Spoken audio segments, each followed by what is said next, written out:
Good evening, everyone. It is once again Ted the Speed Learner, and tonight I'm going to cover the topic of web browser minimize, resize, and close. Alright?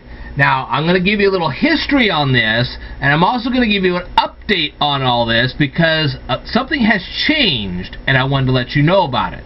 There will also be a timestamp in the description below so you can skip some of this history and we'll get to the meat and potatoes of what this video is really all about. But anyway, here it comes. Now, before I can go into this discussion about web browsers, I have to first of all tell you that the acronym WWW stands for the World Wide Web. But what is a web browser, and what are the now 4 symbols you may or may not see on the right corner of your web browser? This would be the right upper corner. To comprehend the term web browser, you must first comprehend the history of the World Wide Web. I can start this discussion with the history of the telephone, but I don't want you to fall asleep in this particular video. So let's focus on an event that took place in 1957. That's a little after Alexander Graham Bell. The Soviet Union actually launched a rocket into space and released an object called Sputnik. This object orbited the Earth and transmitted electrical pulses to satellite dishes that had been erected in the Soviet Union. Many United States researchers became concerned about this tiny space orbiting object. So some students from the Massachusetts Institute of Technology and some soldiers in the United States Armed Forces started collaborating about this particular developing situation. The United States Department of Defense formed an organization called the Advanced Research Projects Agency. The director of this Advanced Research Projects Agency, named Jack Ruina, and if I mispronounced his name, I'm sorry, please forgive me. He hired a graduate from the Massachusetts Institute of Technology, which would be known as MIT. His name was J.C.R. Licklider. Mr. Licklider convinced the United States government to develop a galactic network of computers just in case the Soviet Union decided to launch an attack on the current telephone system. Had the Soviet Union back then launched an attack on the current telephone system at the time, they could have crippled the United States. That's why they did this. Mr. Licklider became the director of an organization called Information Processing Techniques Office. This organization was to develop computer networks for the United States military. Eventually, Mr. Licklider stepped down from his position, but before he did, he found someone to replace him. The name of his replacement was Ivan Sutherland.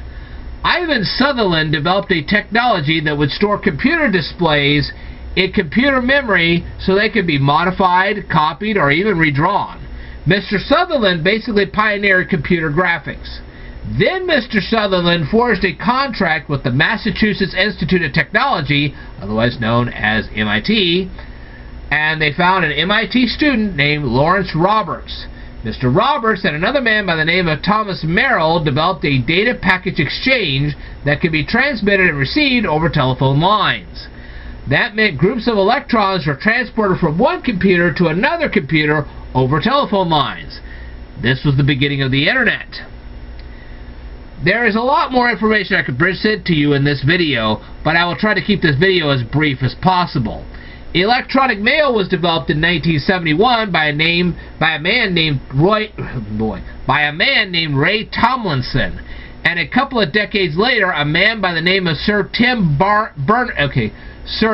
Berners-Lee. That's a big name. He developed the World Wide Web. Sir Tim Berners-Lee was a British scientist. When he was younger, he had a model train set in his bedroom. Bet you didn't know that. Sir Tim Berners-Lee graduated from the Oxford University and was hired as a software engineer at CERN. What is CERN?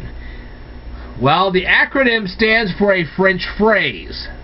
That French phrase is down here in the description below. I have no intentions of trying to pronounce it. It is just hard.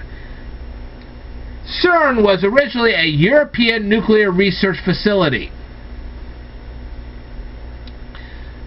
Sir Tim Berners-Lee noticed that the researchers working at CERN were having trouble sharing information about particle physics. So Sir Tim Berners-Lee developed a computer language called hypertext. Sir Tim Berners-Lee was responsible for the creation of two other critical Internet puzzle pieces. He helped create the Uniform Resource Locator and the Hypertext Transfer Protocol. I will be covering both of these topics in a future video. So, who developed the web browser? Well, that honor falls on Mr. Nicola Pellow. He was a math student at CERN, and Sir Tim Berners-Lee asked Mr. Pellow to design a line mode browser. And as the saying goes, the rest was history. If you want to check out all this history, please go ahead. Modern web browsers have many unique features, and in future videos I might go over some of those. But in this video I will cover only three basic features. The first is the minimize feature. That one. And what happens is if you click that, the web browser will shrink down and go to the bottom of your screen. That's what it'll do. Okay? Now, the second is something called the Resize feature. Now, this Resize feature is designed specifically if you want to see other things on your computer screen besides your web browser. You can shrink that web browser down so you can see other things. The last of the three basic features is the close feature. You close that, the web browser disappears. Okay, there you go. But in the title of this video, I mentioned another feature. What is this extra feature? In the Google Chrome web browser, you will see a fourth feature. This is the fourth one right here.